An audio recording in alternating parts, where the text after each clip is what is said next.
Hi happy day, area, Magalivakkam capacity 500 LPHRO plant purpose, new raw TDS, 735 ppm வரை after installation result, 15 ppm after installed RO plant வாடிக்கையாளர் மிகவும் மகிழ்ச்சியடைந்தார். குறைந்த பராமரிப்பு மற்றும் நீண்ட கால செயல்திறனுடன் உயர்தர தூய நீரை பெறுங்கள்.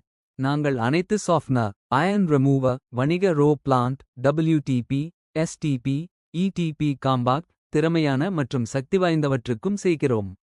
அலுவலகங்கள், பள்ளி, கல்லூரிகள், ஹோட்டல்கள், மருத்துவமனைகள், உணவகங்கள் மற்றும் தொழில்களுக்கு ஏற்றது. வாடகை பிசிஸ்காகவும் ரோ பிளண்டியை வழங்குகிறோம். மேலும் விவரங்களுக்கு அழைக்கவும் 988 கோடியே 42,68,111. மின்னஞ்சல் oasiswatercommercial@gmail.com. Website oasischennai.com. Thank you.